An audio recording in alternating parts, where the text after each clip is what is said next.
Dia de Saúde. Nosso assunto de hoje aqui do Guia de Saúde é a campanha Novembro Azul, mês de conscientização sobre saúde masculina, importância da prevenção, diagnóstico precoce. Quando a gente fala de câncer de próstata, está conosco ao vivo aqui no estúdio a médica oncologista a doutora Márcia Vilela. Doutora, muito obrigada por aceitar o nosso convite, estar aqui conosco hoje. Um bom dia. Bom dia, muito obrigada pelo convite. Vamos ver se a gente conversa sobre isso, né? Um assunto importante. Lembrando que você, ouvinte, se tem alguma dúvida, algum questionamento, quer mandar aqui pra gente, para que a doutora Márcia responda, basta enviar pelo WhatsApp, o 996-870065, 996-870065. Doutora, Novembro Azul, bastante conhecido, quando a gente fala Outubro Rosa, Novembro Azul, são as campanhas de meses, de cores que a gente tem, hoje em dia várias mais conhecidas, mas ainda é muito importante que a gente continue falando, batendo nessa tecla, para que a gente tenha essa questão da prevenção, do diagnóstico precoce, principalmente saúde masculina. Isso ainda continua sendo tabu? De fato, o homem ainda procura menos atendimento, esses exames preventivos, ou a gente já tem melhorado bastante nos últimos anos?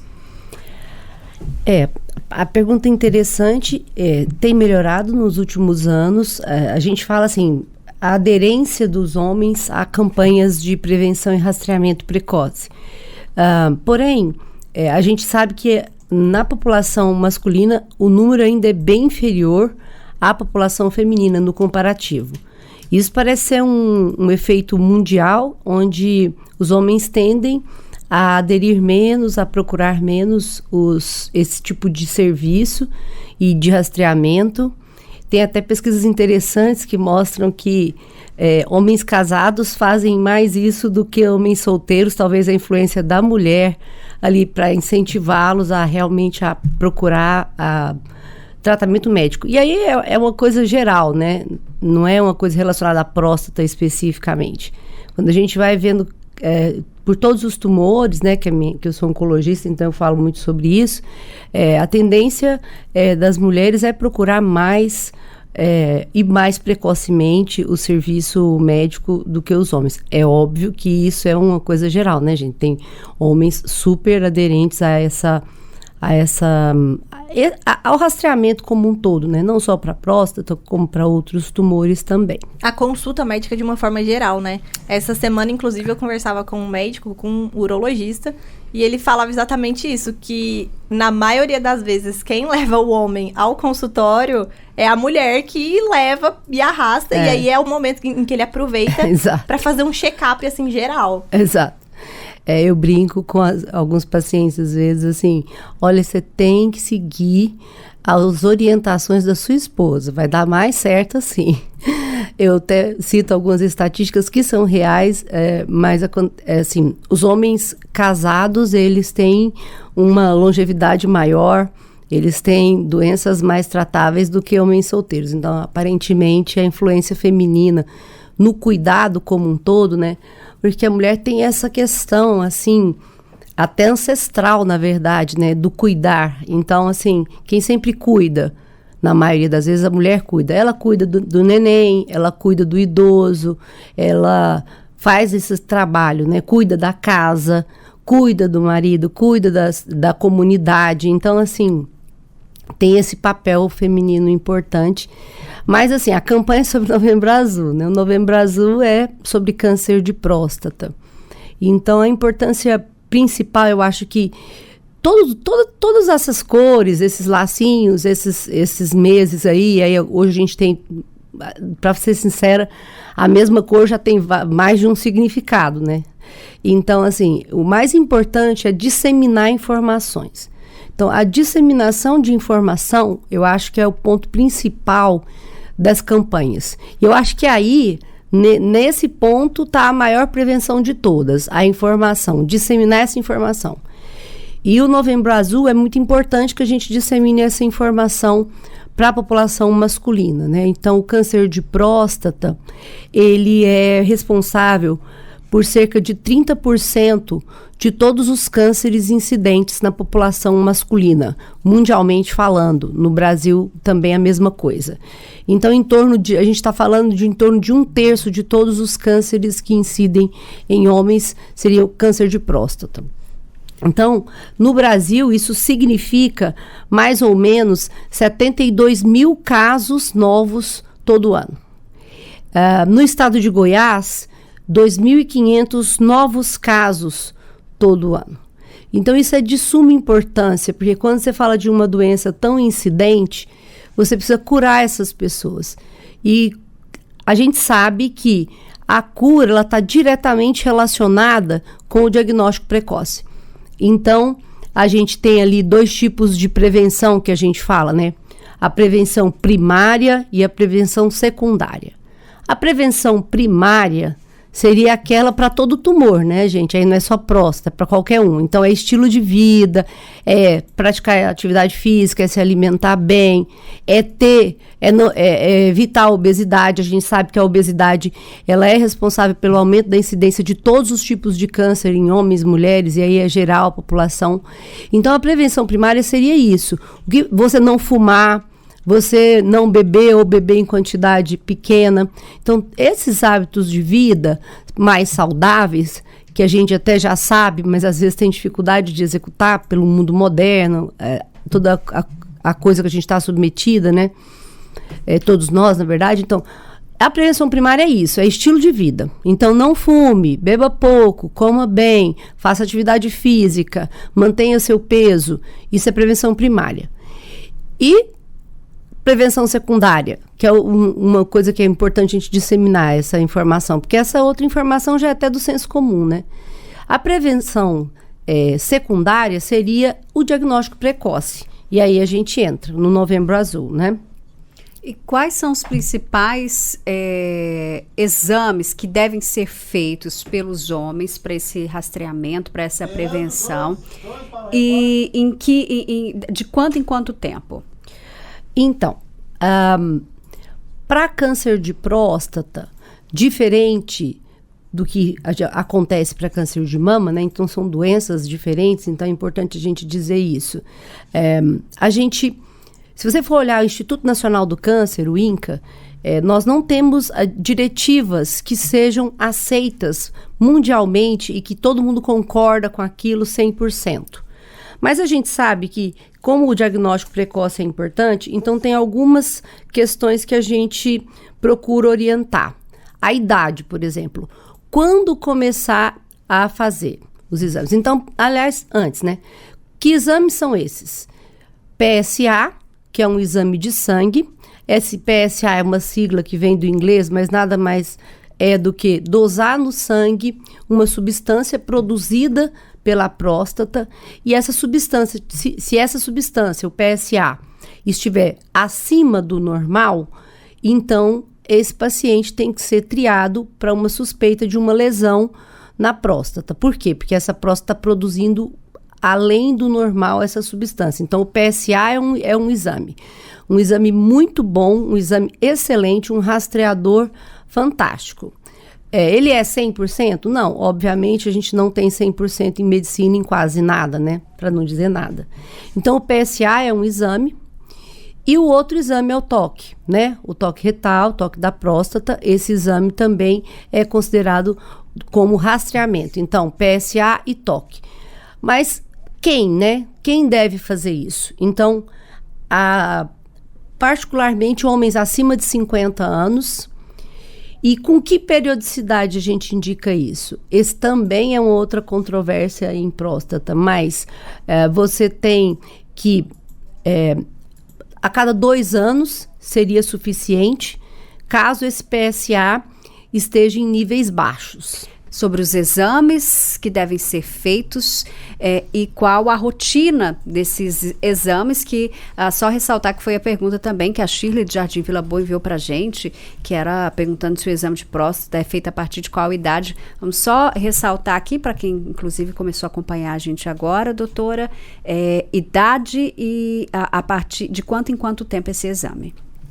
Correto. Então, continuando, a gente está falando de PSA, né, e toque retal, que são os 2 exames que são considerados de rastreamento para câncer de próstata, e a idade que deve ser iniciado esse rastreamento. Então, esse rastreamento deve ser iniciado a partir dos 50 anos de idade, na população geral, e deve ser iniciado aos 45 anos de idade, caso esse homem tenha um fator de risco maior para o desenvolvimento da doença. E qual seria esse fator de risco que indicaria o início precoce, né, com menos de 50 anos?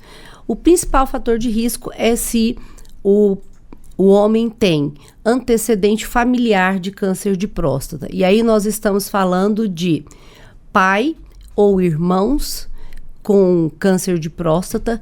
Mais importante ainda, se esses casos de pai e irmão com câncer de próstata aconteceram antes dos 60 anos de idade.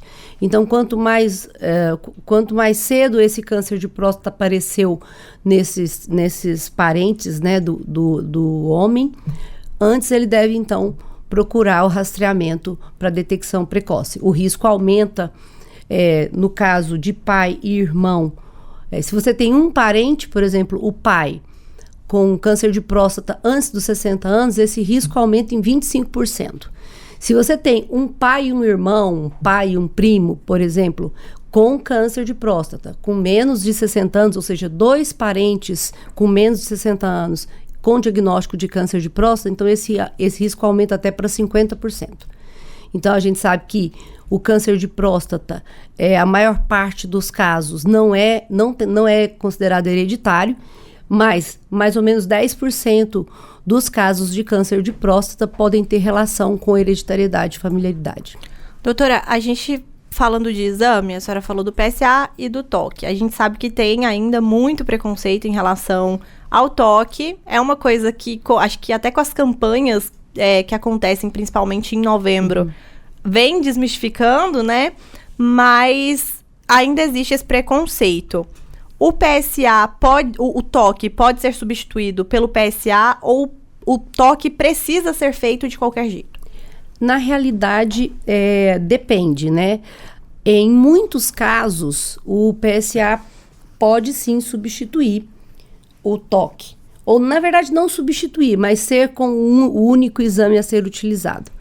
Porém, isso só cabe dentro de uma avaliação especializada. Então, se você tem mais de 50 anos, você vai ao urologista pela primeira vez e faz todo um histórico para risco de câncer de próstata, você dosa o PSA e esse PSA é bem baixo, acima de 2,5, por exemplo, então o seu urologista pode te dizer que talvez não seja tão necessário o toque retal no seu caso.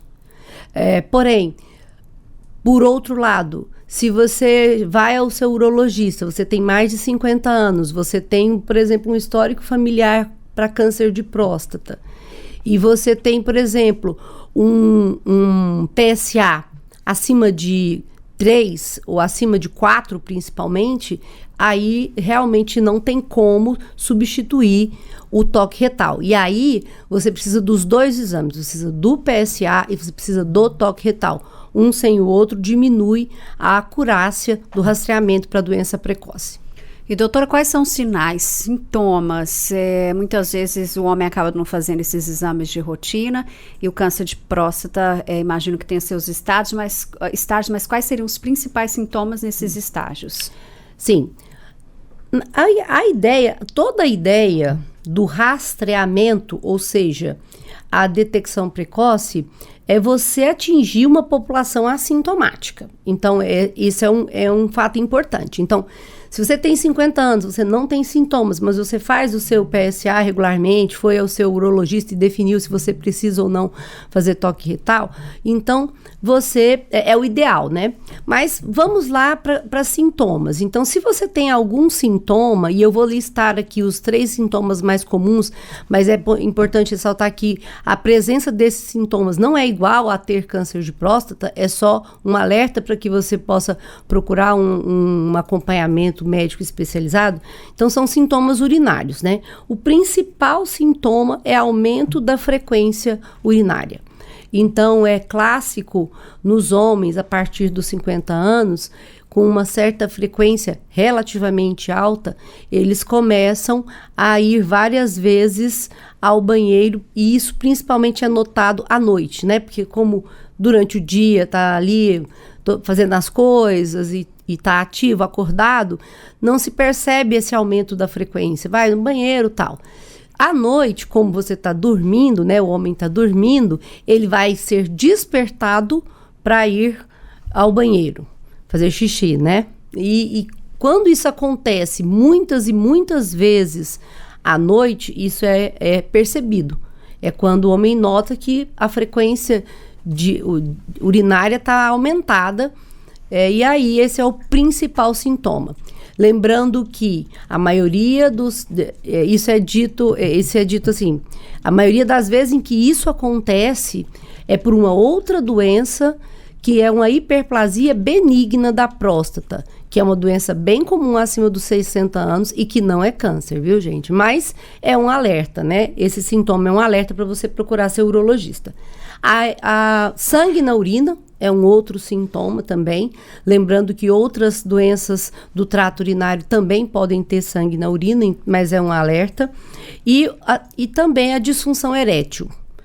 Mais uma vez, disfunção erétil tem N causas, mas pode ser um sinal de alerta. Inclusive, eu tenho uma dúvida. Me disseram recentemente que quando chega a ter sintomas, o câncer de próstata chega a ter sintomas, é porque ele já está avançado. Na realidade, essa afirmativa é verdadeira. A questão toda aí é o seguinte, por isso que a gente fala de detecção precoce, né? Quando você fala de detecção precoce, o rastreamento acaba sendo a coisa mais importante. Porque o rastreamento é isso, né? É você descobrir uma doença antes de você ter o sintoma. Quando você chega a desenvolver o sintoma, possivelmente a doença já está um pouco mais avançada. Mas é um fato importante a gente lembrar aqui, em próstata especificamente, que é o motivo dessa nossa discussão, que o diagnóstico precoce, quer dizer, a doença somente na próstata, ela está relacionada a altos índices de cura, mesmo que dentro da próstata ela não seja tão pequenininha. Quando essa doença está na próstata e nas estruturas já próximas à próstata, a gente chama de doença locorregional, aí esse índice de cura já cai bastante. Então, esse paciente, né, essa pessoa, ela já vai ter uma taxa de cura bem menor. E quando você está com a doença avançada, ou seja, ela já foi para outros locais à distância, e em próstata principalmente é osso, o principal sítio de preferência da doença para disseminação, aí a taxa de cura cai exponencialmente. Mas realmente é verdade. Se você tem muitos sintomas, possivelmente já não é uma doença tão inicial. Identificado câncer, quais são os tratamentos? Também imagino que dependa do estágio, mas o que a gente tem hoje também de evolução nesses tratamentos, doutora? Sim. Antes de falar sobre isso, é importante a gente dizer que todo o diagnóstico do câncer de próstata deve ser feito com um profissional especializado, no caso, um urologista.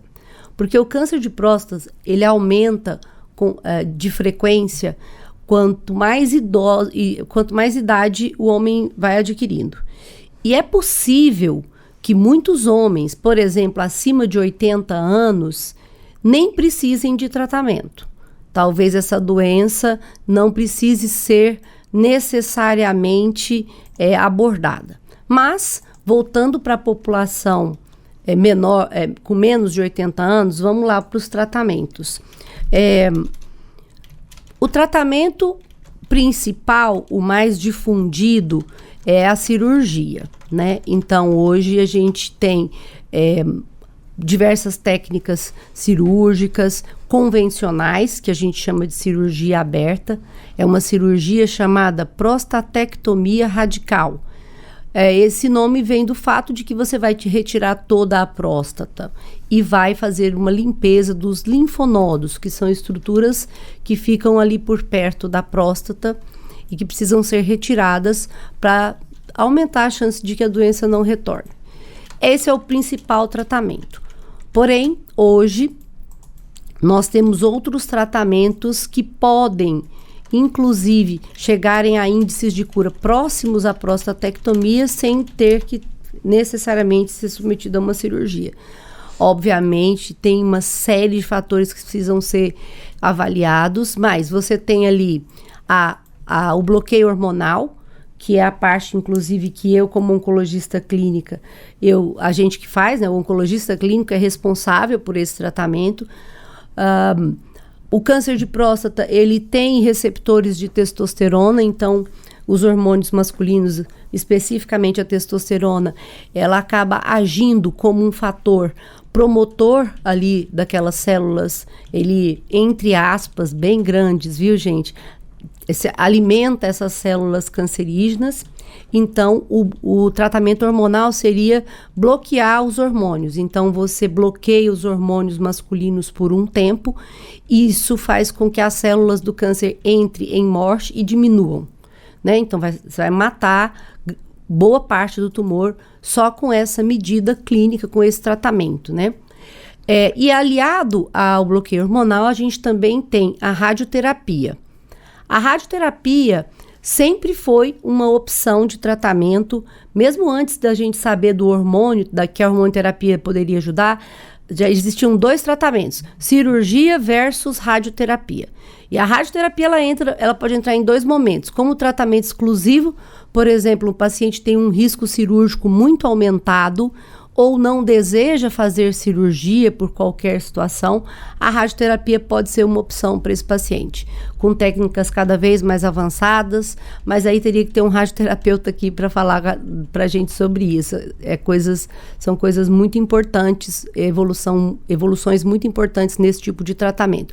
Radioterapia é um tratamento com radiação, né? Então você usa a radiação de uma forma a matar o tumor e não as células boas do corpo. Então, esse seria um tratamento que é importante. E a hormonioterapia, ela entrou nesse cenário junto com a rádio, uma forma de potencializar o efeito da radioterapia. Mas a hormonioterapia e a radioterapia também podem ser utilizadas como tratamento complementar. Vamos supor, o paciente faz uma prostatectomia radical e, por algum motivo, não consegue extirpar totalmente a doença, então a hormonioterapia e a radioterapia podem ser usadas para complementar esse tratamento, né? Hoje também é importante ressaltar que essa discussão está muito viva, é a cirurgia robótica, né? Uhum. Que também é uma questão. Qual que é a questão da cirurgia robótica?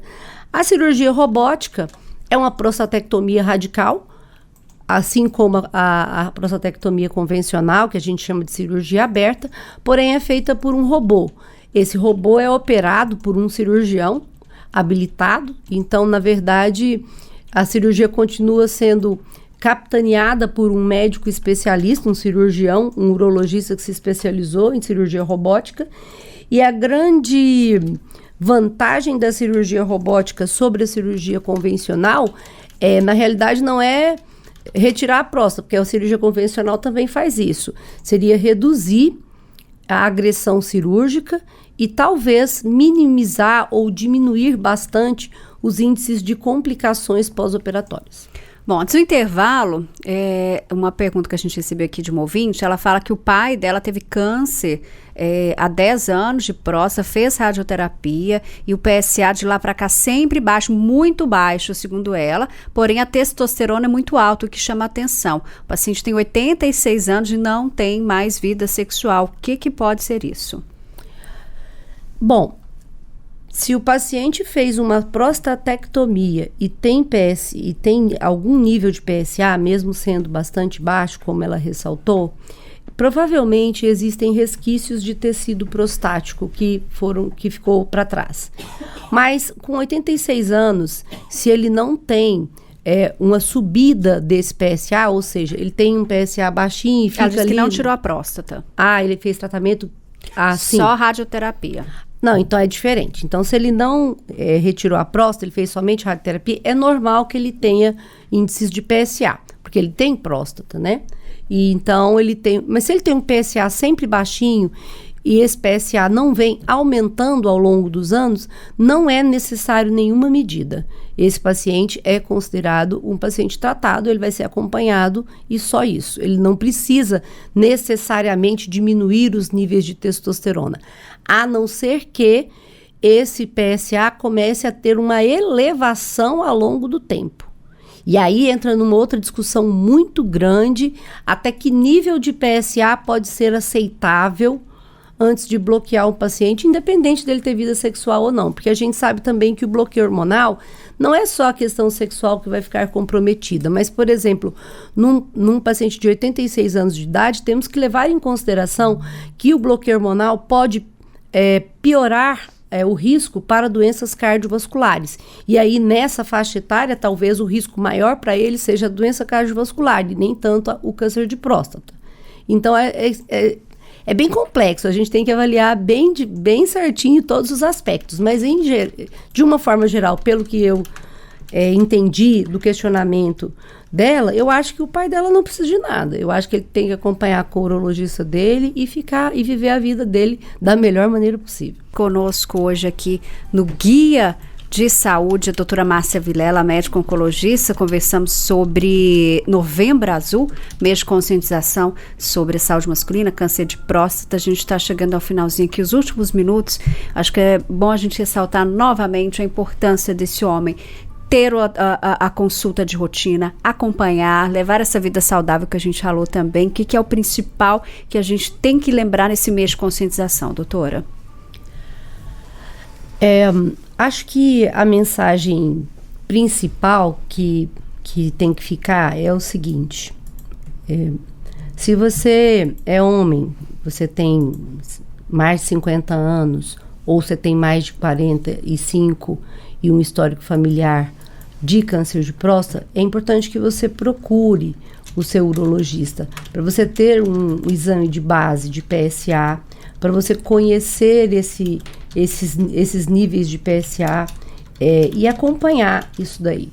Acho que é a mensagem mais importante de todas que a gente pode dar.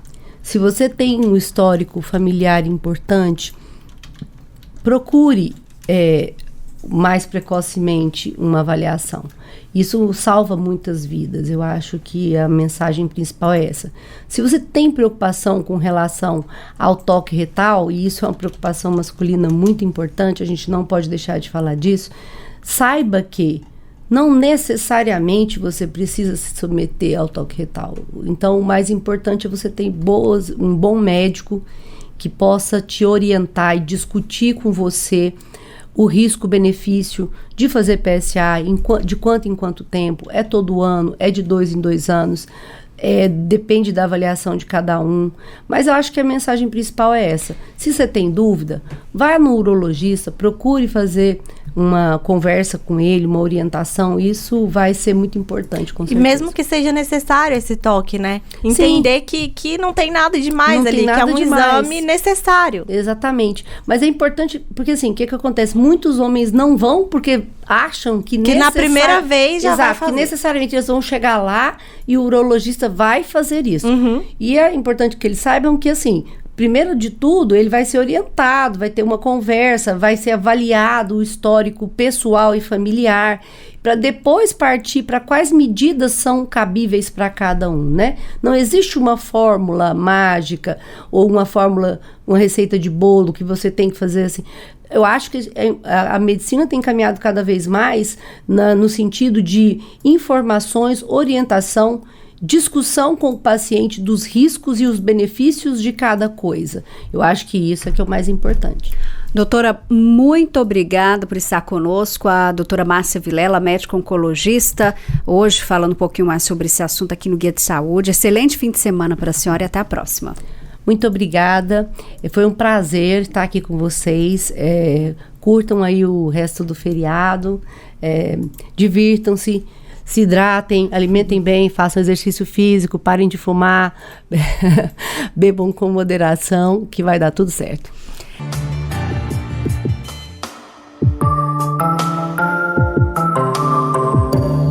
Dia de Saúde.